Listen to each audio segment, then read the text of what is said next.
Dasharathpur block अंतर्गत असनपुर पंचायत स्थित मानव गोविंद सरकारी उच्च प्राथमिक विद्यालय परिसर में पवित्र 76तम साधारणतंत्र दिवस अवसर में असनपुर और चौसाखंड युव संसद आनुकूल्य एक स्वेच्छाकृत रक्तदान शिविर अनुष्ठित हो जाइछि।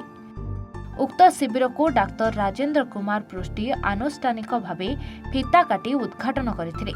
गीतिकार गुरुचरण साहू श्री जगन्नाथଙ୍କ तैल चित्र रे पुष्पमाल्य अर्पण करने सह प्रदीप प्रज्वलन करथिले।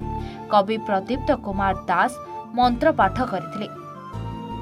शिविर उद्घाटन परे चौसाखंड ग्राम पंचायतर सरपंच श्रीमती प्रतिभा मल्लिक और असनपुर ग्राम पंचायतर सरपंच श्रीमती कांचन मल्लिक सुजित कुमार दास रक्तदाता मानक निकट में उपस्थित रही रक्तदाता मानक उत्साहित करथिले।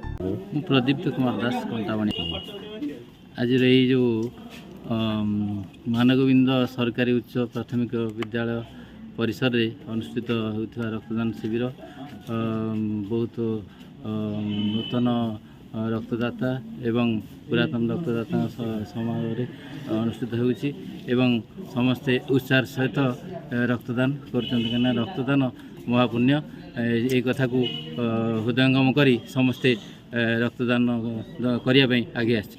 हमर एठी 40 रु 50 यूनिट रक्त संग्रह करिवार कार्यक्रम रही। आधे आमर 20 रु 25 जन रक्तदान कर सारे करेंगे बोली आशा। देखो आज भली पवित्र दिन में आम दुई गोटी पंचायत उभय असनपुर और चौसाखंड युवपीढ़ी मैंने सान भाई मैंने समस्त उद्यम आज ये जो ब्लड कैंप हो समस्त को मुझे साधुवाद दूची। बर्तमान पर्यंत आमर प्राय 30 यूनिट ब्लड संग्रह करागला। आम लक्ष्य रखीलु 100 यूनिट प्राय किंतु प्राय आम 70-80 यूनिट पर्यंत आम निश्चित ब्लड कलेक्ट करा जिवो। जो आज जो ये कार्यक्रम होइछि समस्त उद्यम प्रचेष्टा ये कार्यक्रम होइछि। आम प्रत्येक वर्ष ये कार्यक्रम ये चालू रहिबो। आम प्रथम वर्ष ये वर्ष आरंभ कलु, प्रत्येक वर्ष चालू रहिबो ये कार्यक्रम।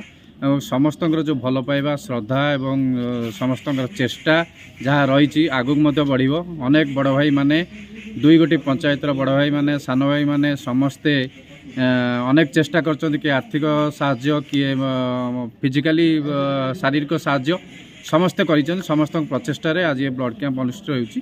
तेणु आपण माने आसिक गणमाध्यम माने समस्त डका जाइतिला। आपण आसिक एठी उपस्थित थिबारु आमे निजकु गर्व अनुभव करछु। Jajpur Dasharathpur Chittaranjan Mallik report A1 Odisha.